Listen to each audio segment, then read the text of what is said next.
Ayan o, puputo na ng bakal. Ginrinder na. Sinipa pa. Nagahalo si Bayaw o.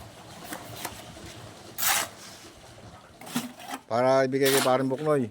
Lagi nakapamewang eh. Masakit na bewang. Masakit na pala bewang. Akala ko lagi nakapamewang. O, si Tupi. Puro delikado ang trabaho.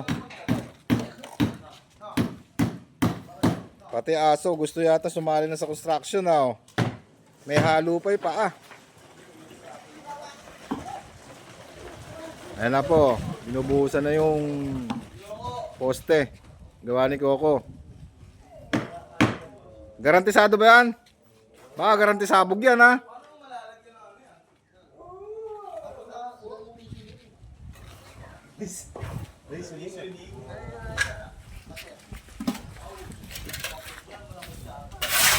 Kasama natin sa trabaho si Chiking.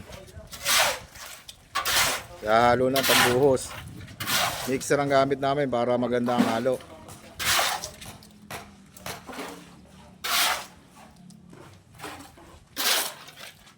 Semento natin.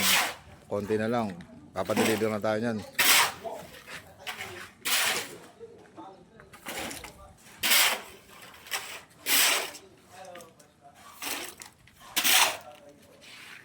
Maniniwala ba kayo na pang-anim na araw pa lang ginagawa yan?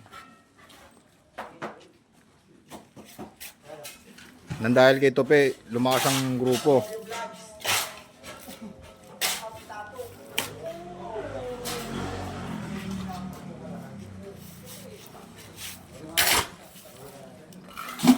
Yung ginagawa ni paring Buknoy,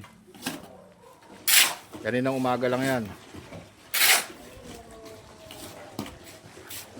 Ngayon mataas na oh. Diretso pa yung asintada oh.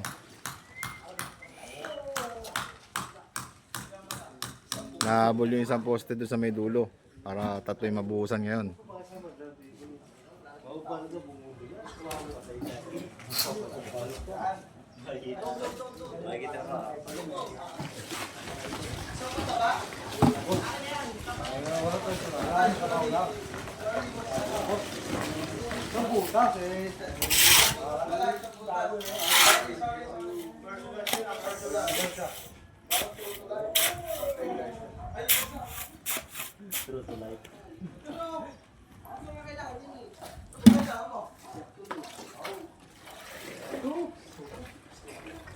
Yan, tama yan. Hugasan yung timba para hindi maluto ang kamay.